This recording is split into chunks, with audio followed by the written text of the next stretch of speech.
Educa Bolivia. 2021, año por la recuperación del derecho a la educación. ¿Cómo están, queridos amigos? Bienvenidos nuevamente a su programa Aprendiendo Matemática con el Fernandito. El día de hoy aprenderemos una parte de la matemática muy importante para todos nosotros, que es la trigonometría. Estamos en la bella ciudad de La Paz y estamos recorriendo algunas de sus calles para reconocer algunos elementos trigonométricos que nos puedan ayudar a entender mejor lo que es esta rama de la matemática. Los invito a que se queden con nosotros para que podamos aprender algo más de matemática. Acompáñenme, bienvenidos.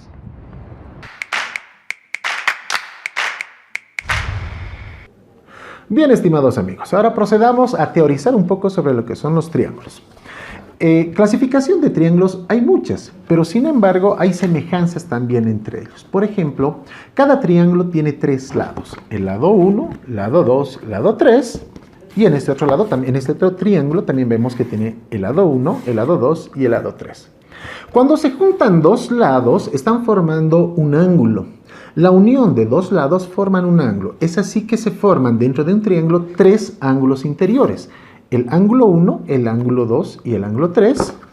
Y por este lado también, el ángulo 1, el ángulo 2 y el ángulo 3. De acuerdo al lugar donde están los ángulos, se puede también llamar los vértices: el vértice 1, el vértice 2 y el vértice 3. Y acá también tenemos el vértice 1, el vértice 2 y el vértice 3. Ahora, de acuerdo a la clasificación y viendo lo que nosotros vamos a empezar a trabajar en este tema de trigonometría, vamos a referirnos específicamente a dos tipos de ejemplos: los triángulos rectángulos y los triángulos oblicuángulos. Vamos a empezar a ver características y por qué se denominan así. Comencemos con la teorización de triángulos rectángulos. Para resolver un triángulo rectángulo, primero debo conocer qué es un triángulo rectángulo. Y para eso traje una regla que es muy familiar para ustedes, que se encuentra en su estuche geométrico. Esta regla se denomina escuadra. Y es una escuadra que tiene una forma triangular porque tiene tres lados, como ya habíamos visto, y tiene tres ángulos internos. La característica de esta escuadra es que de un modo u otro me va a formar un ángulo de 90 grados, también llamado ángulo recto. Si ustedes quieren ver, es una L perfectamente elaborada. Entonces, en la esquina donde se forma justamente la L, ahí se encuentra el ángulo recto o tiene 90 grados.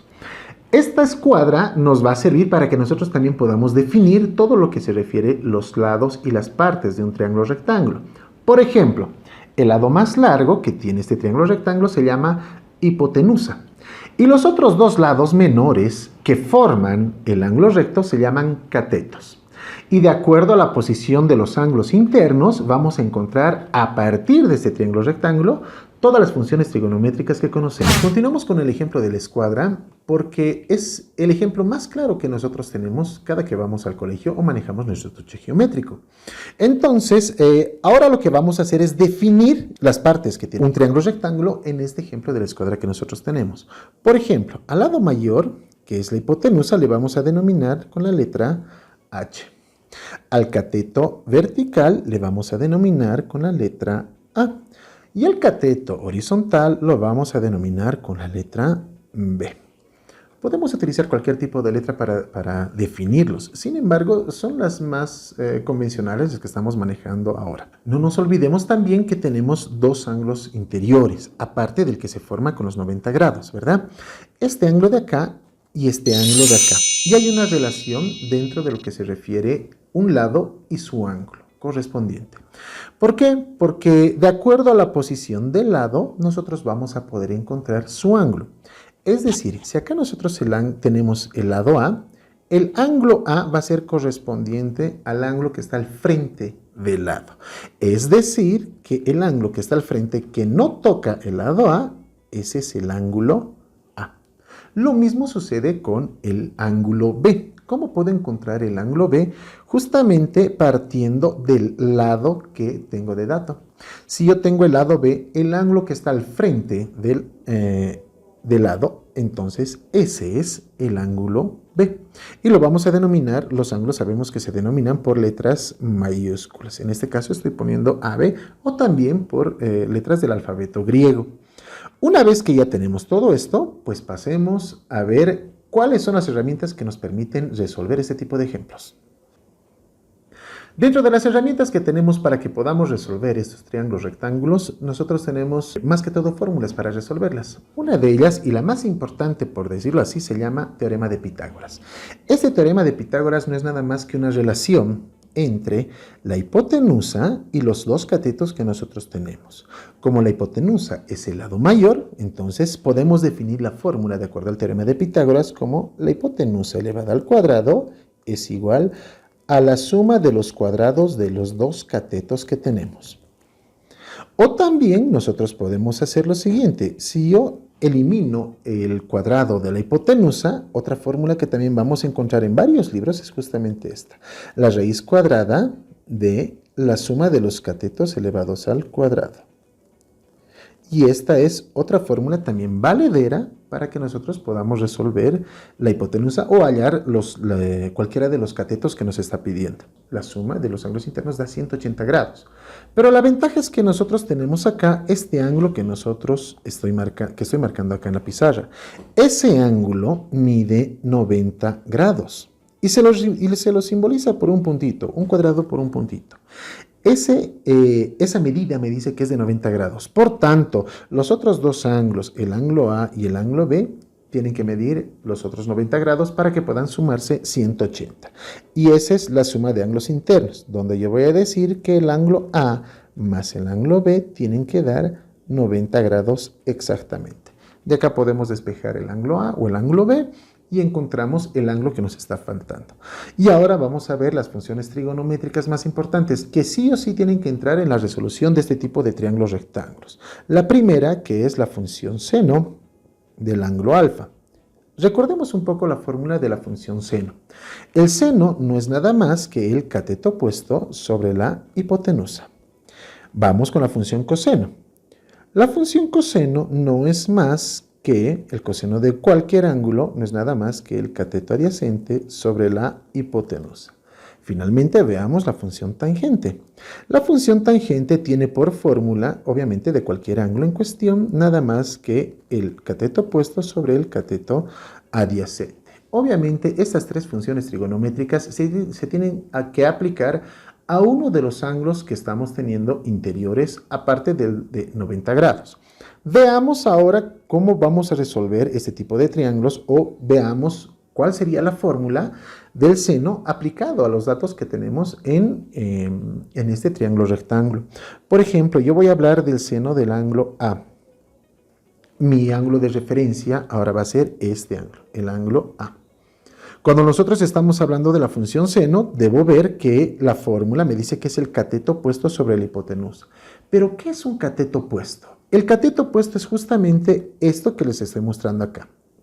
Si mi ángulo en cuestión es el ángulo A, el cateto opuesto es el que se encuentra al frente del ángulo, es decir, este sería el cateto opuesto. En todo caso, estaríamos hablando del cateto A o del lado A.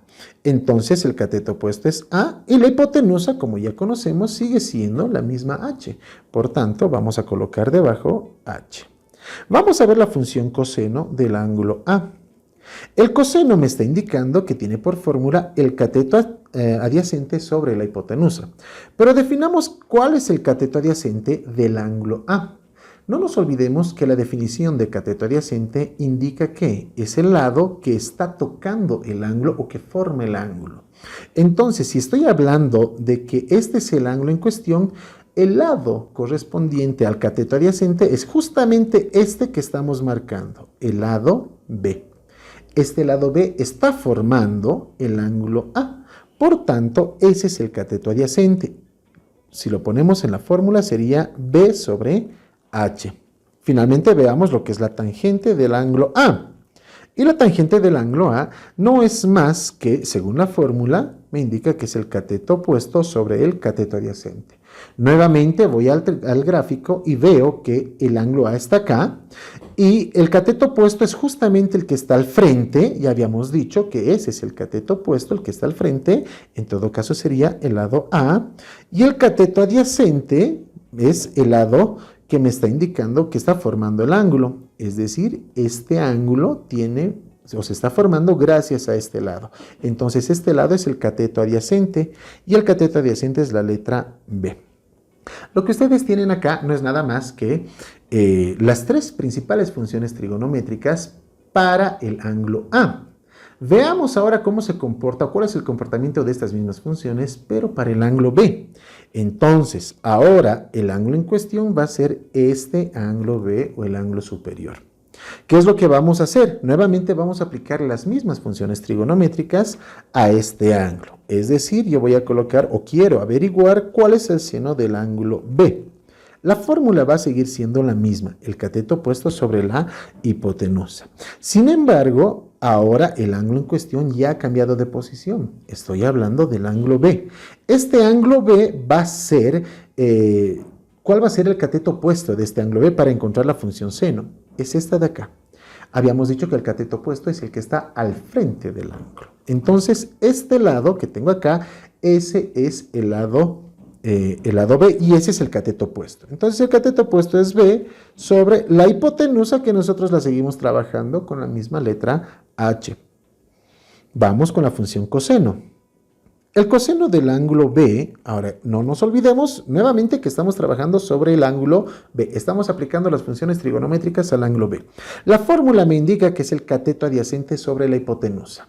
Ahora, si este es el ángulo al que estoy aplicando las tres funciones trigonométricas, el cateto adyacente no nos olvidemos que es el lado que forma el ángulo. Y el cateto toca el ángulo. Y el cateto adyacente o el cateto que está tocando el ángulo es este cateto. Y este cateto nada más es el lado A. Por tanto, el cateto adyacente es A y la hipotenusa se sigue manteniendo como H. Finalmente, veamos lo que es la tangente del ángulo B. La tangente tiene por fórmula cateto opuesto sobre el cateto adyacente. Veamos, esta es el ángulo B y su cateto opuesto es el lado que está al frente del ángulo. Es decir, esto que tenemos acá que estoy marcando. En este caso es la letra B. Y el cateto adyacente es justamente del ángulo el que está formando el lado que está formando el ángulo, que en este caso es este lado y es el lado A. De ese modo hemos logrado definir las tres funciones trigonométricas principales para los dos ángulos interiores que tenemos, el ángulo A y el ángulo B. Ahora, veamos algunas similitudes y diferencias entre estas dos funciones. A pesar de que hemos manejado nosotros la misma fórmula para los dos ángulos, los resultados son totalmente distintos. ¿Por qué? Porque el seno me está mostrando acá, a pesar de que la fórmula es cateto opuesto sobre hipotenusa, acá me está dando como resultado para el ángulo A sobre H, pero para el ángulo B me está mostrando B sobre H. Entonces hay una diferencia. El coseno sucede lo mismo y con la tangente sucede también exactamente lo mismo. Sin embargo, hay una similitud entre ellas. Por ejemplo, el seno de alfa, el seno de A es el mismo, si yo me voy a fijar acá, que el coseno del ángulo B. Fíjense.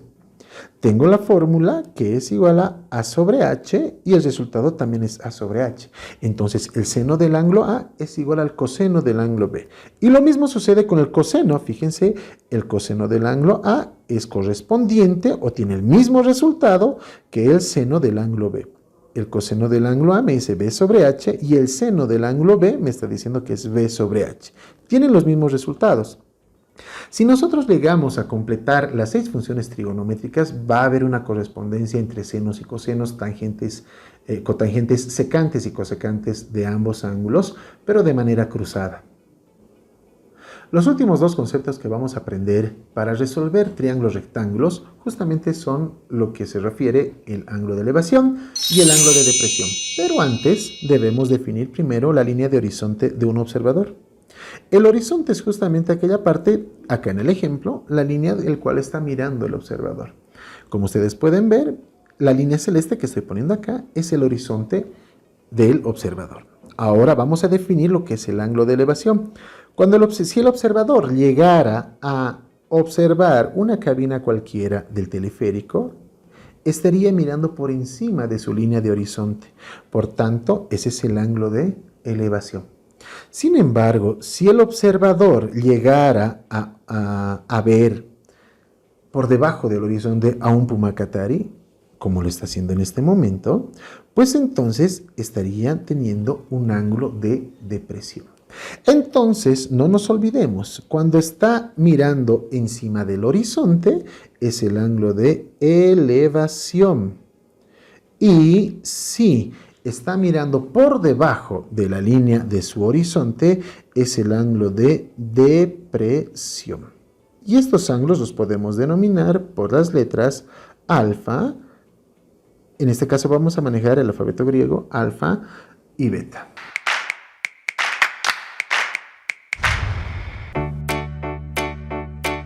Educa Bolivia 2021, año por la recuperación del derecho a la educación.